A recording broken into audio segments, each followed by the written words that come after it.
Welcome to KRR kitchen. இன்றைக்கி நம்ம கிச்சனில் என்ன ரெசிபி பார்க்க போகிறோன்னா, நல்ல ஒரு சூப்பரான சக்கரை பொங்கல் ரெசிபி தாங்க பார்க்க போகிறோம். அதுவும் சக்கரை பொங்கல் நம்ம இன்றைக்கி பானையில் எப்படி செய்கிறதுன்னு பார்க்க போகிறோம். குக்கரில் எப்படி செய்கிறதுன்னு ஏற்கனவே நம்ம வீடியோ போட்டிருக்கோம். இப்போ பானையில் எப்படி செய்கிறதுன்னு பார்ப்போம். பானையில் செய்கிறதுக்கு தண்ணி அளவு சரியான அளவு சொல்லியிருக்கேன். வெல்லம், தண்ணி எல்லா அளவுகளும் சரியான அளவுகளோடு சொல்லியிருக்கேன். அதே அளவுகளை பயன்படுத்தி நீங்கள் இந்த பொங்கலை செஞ்சு பாருங்கள். ரொம்ப அருமையாக வரும். செஞ்சு பார்த்துட்டு எப்படி இருக்குன்னு எனக்கு கமெண்ட் பண்ணுங்கள். இப்போ வாங்க இந்த சக்கரை பொங்கல் எப்படி செய்கிறது நம்ம வீடியோக்குள்ளே போய் பார்ப்போம். அதுக்கு முன்னாடி நம்ம சேனலை இப்போ தான் ஃபஸ்ட் டைம் பார்க்குறீங்கன்னா சப்ஸ்கிரைப் பண்ணி வச்சுக்கோங்க. இப்போ வாங்க இந்த பொங்கல் எப்படி செய்கிறதுன்னு பார்த்துடலாம். இப்போ பொங்கல் செய்கிறதுக்கு 1 டம்ளர் பச்சரிசி எடுத்து ஒரு அரை மணி நேரமாக ஊற வச்சு வச்சுருக்கேன். இந்த டம்ளரால் தான் 1 டம்ளர் பச்சரிசி எடுத்திருக்கேன். இதிலே ஒரு அரை டம்ளர் அளவுக்கு பாசிப்பருப்பு எடுத்து அதையும் நல்லா ஒரு 2 தடவை கழுவிட்டு தண்ணி ஊற்றி அதையும் அரை மணி நேரமாக ஊற வச்சு வச்சுருக்கேன். அரிசி கழுவின தண்ணின்னு அதையும் நான் கீழே ஊற்றாமல் எடுத்து வச்சுருக்கேன். இந்த அரிசி கழுவின தண்ணியில் தான் இன்றைக்கி பொங்கல் செய்ய போகிறோம். அதில் செய்யும் போது தான் டேஸ்ட்டு நல்லாயிருக்கும். அதுக்காக எடுத்து வச்சுருக்கேன். ஃபஸ்ட்டு ஒரு தடவை கழுவி கீழே ஊற்றிடுங்க. அதுக்கப்புறம் கழுவுற 2 தண்ணியும் எடுத்து வச்சுக்கோங்க. இப்போ வாங்க பொங்கல் செய்கிற பானையை எடுத்து வச்சுக்கோங்க. இப்போ அதில் 1 டம்ளர் பால் சேர்த்துக்குவோம். பால் சேர்த்து செய்யும் போது தான் பொங்கல் நல்லா டேஸ்ட்டாக இருக்கும். அந்த 1 டம்ளர் பாலுக்கு 1 டம்ளர் தண்ணி வச்சு இப்போ நல்லா அடுப்பு பற்ற வச்சு பால் நல்லா பொங்கி வரணும். அது வரைக்கும் நல்லா காஞ்சி பொங்கி வரணும். பாருங்கள், பால் நல்லா பொங்கி வருது. பால் நல்லா இது போல் பொங்கி வெளியில் வர வரைக்கும் பொங்க விடணும். இப்போ நல்லா பொங்கி வந்துருச்சு. அடுப்பை சிம்மில் வச்சுட்டு நம்ம ஊற வச்சுருக்க பருப்பை இதில் சேர்த்துக்குவோம். பருப்பை சேர்த்து ஒரு 5 நிமிஷத்துக்கு வேக விடுங்க. ஒரு 1/4 வாசி பருப்பு நல்லா வெந்து வரட்டும். பருப்பு சேர்த்ததுக்கு அப்புறம் இதுலேயே ஒரு 4 டம்ளர் தண்ணி சேர்த்துக்குவோம்.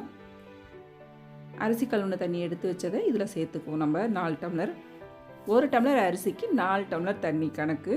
நான் இன்றைக்கி 1 டம்ளர் அரிசி, அரை டம்ளர் பருப்பு எடுத்திருக்கேன். அதுக்கு 6 டம்ளர் தண்ணி கணக்கு பண்ணி வச்சுருக்கேன். பாலோடு சேர்த்து 6 டம்ளர். இப்போ பருப்பு நல்லா வேகட்டும். பருப்பு நல்லா ஒரு அளவு வெந்ததுக்கப்புறம் இதில் நம்ம அரிசியை தண்ணிலாம் வடிச்சிட்டு தண்ணி இல்லாமல் இதில் சேர்த்துக்குவோம். அரிசி சேர்த்ததுக்கப்புறம் நல்லா ஒரு தடவை கலந்து விட்டுருங்க. அடுப்பை சிம்மில் வச்சு இதை நல்லா குழைய வேக வச்சு எடுத்துக்குவோம். இப்போ பாருங்கள், அரிசி பருப்பு நல்லா வெந்து இந்த அளவுக்கு நல்லா மசிய வெந்து வந்துடணும். அப்போ தான் பொங்கல் நல்லாயிருக்கும் டேஸ்ட்டாக.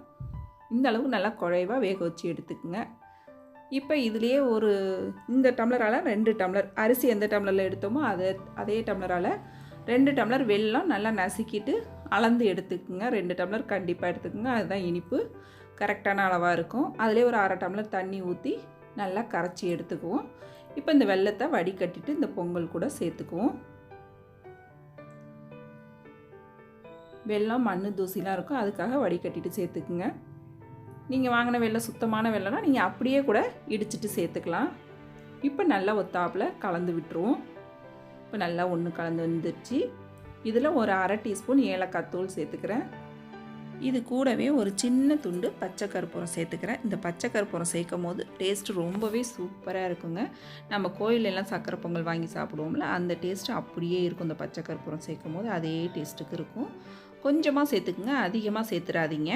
கொஞ்சமாக சேர்த்து நல்லா ஒரு தடவை ஒத்தாப்பில் ஒன்று கலந்து விட்டுருங்க. இப்போ முந்திரி பருப்பு, திராட்சை பொரித்து சேர்த்துக்குவோம். அதுக்கு நான் அரிசி எடுத்த டம்ளரால் ஒரு அரை டம்ளர் அளவுக்கு நெய் எடுத்திருக்கேன். அதில் பாதி அளவு நெய்யை நம்ம தாளிப்பு கரண்டியில் சேர்த்து ஒரு 10 முந்திரி பருப்பை 2ஆக உடச்சிட்டு சேர்த்துக்குங்க. இது கூடவே நல்லா ஒரு 10-15 திராட்சையும் சேர்த்துக்குங்க. முந்திரி பருப்பு, திராட்சை 2த்தையும் ஒன்றாவே சேர்த்து நல்லா வறுத்து கொட்டிக்கலாம். அடுப்பை சிம்மில் வச்சு வறுத்தீங்க அப்படின்னாக்கா 2ம் நல்லா ஒத்தாப்பில் பொரிஞ்சு செவந்து வந்துடும். நல்லா இது போல் கலந்துகிட்டே இருந்தோம்னா இப்போ பாருங்கள் நல்லா பொரிஞ்சு வந்துடுச்சு. திராட்சையும் நல்லா உப்பி செவந்து வந்திருக்கு. இப்போ இந்த தாளிப்பை நம்ம பொங்கல் கூட சேர்த்துக்குவோம்.